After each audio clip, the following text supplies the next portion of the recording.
Hi everybody, welcome to the exciting journey becoming a teacher in Texas.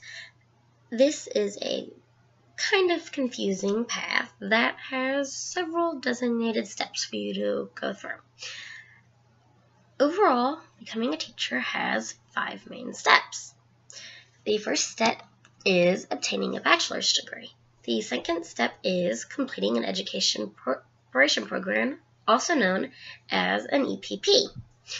The third step is passing your certification exams. And the fourth step is submitting a state application. And finally, the last step is to complete fingerprinting. Now, we're going to go through these steps one by one, break it down nice and easy for everyone to make sure that they can try to remember and get help with each individual step. Because if you put it all together, let's face it, it can be kind of scary. So, step 1, obtaining a bachelor's degree. Now, most people think that when you obtain it means obtaining a bachelor's degree, it specifies clearly on teaching degrees.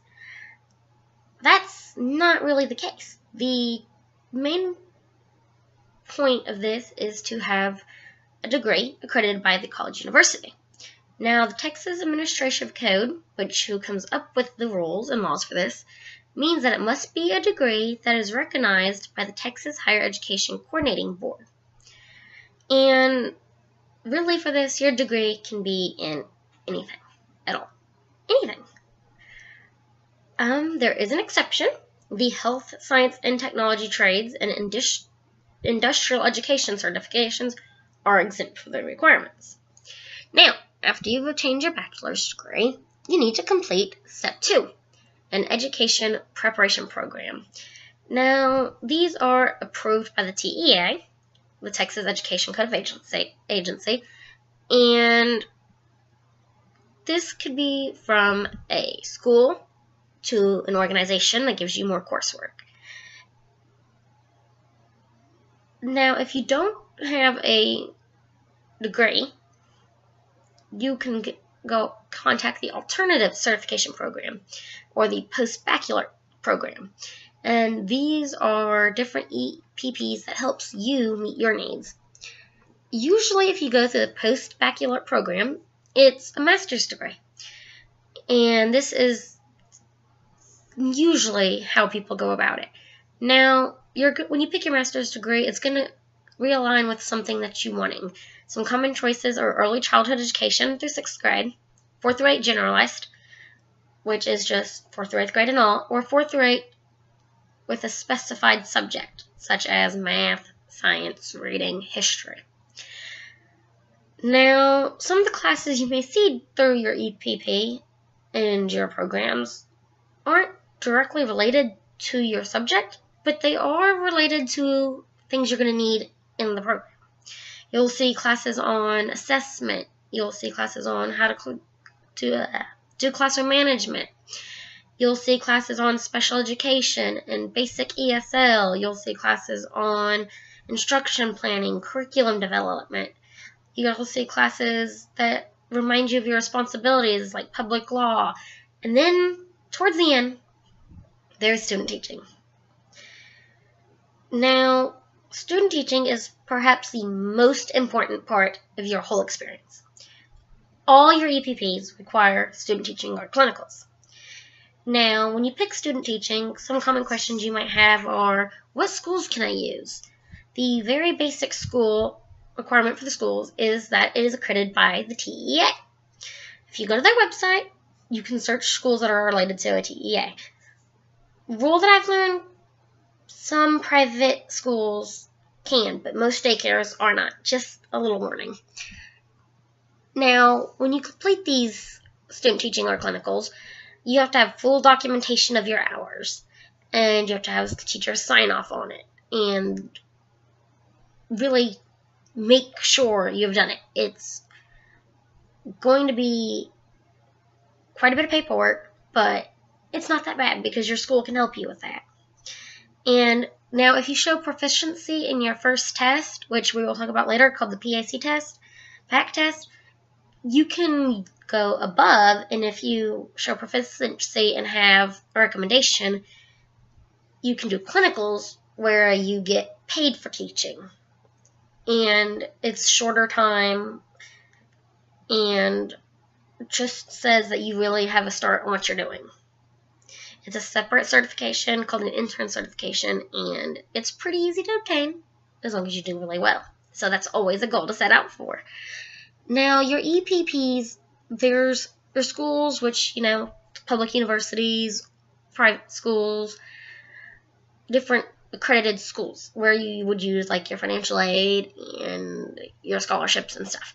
But for those who do not have that kind of time, you have alternative EPPs where it's through an organization and they do private training.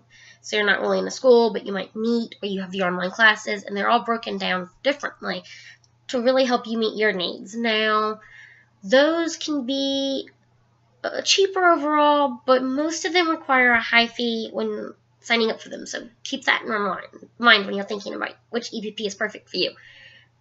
Do your research. Lots of research, so therefore you can meet your needs.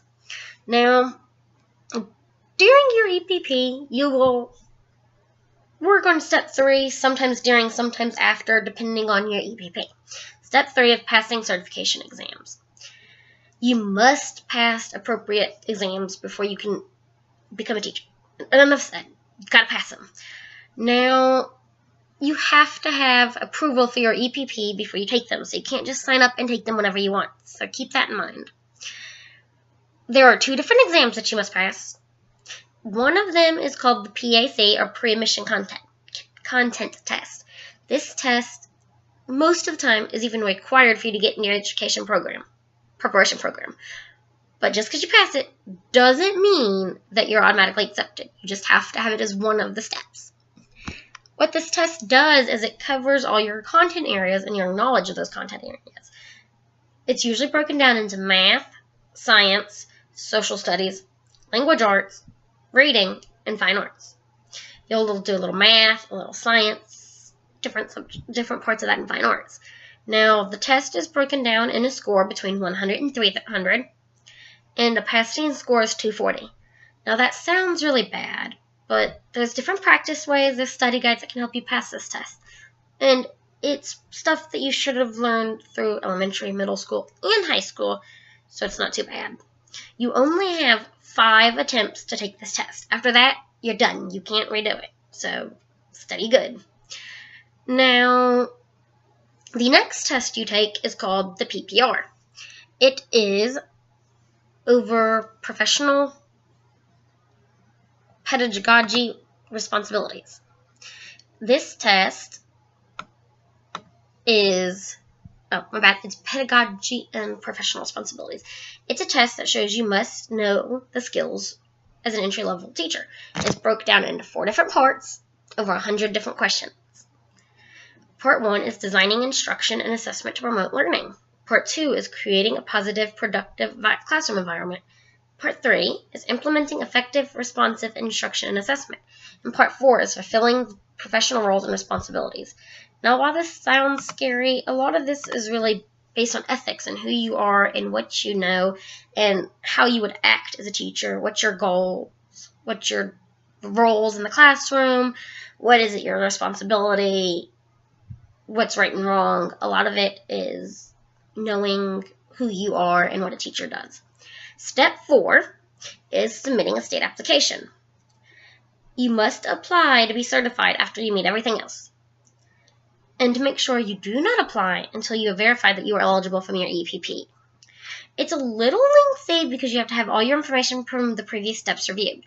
Don't lose your classroom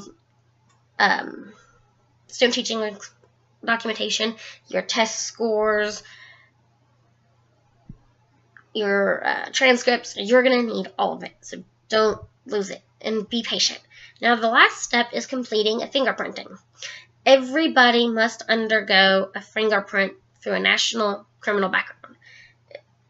And really, this is something you know from the get-go. So if you know you're going to have a problem, I would check to make sure that you can even be a teacher. Sometimes you can't based on your background. And while this is the final step, you've known about it all along, and you can plan for that in advance. And a lot of the times, you'll have to do another one anyway to do student teaching. So by that point, you'll really know if the program is good for you.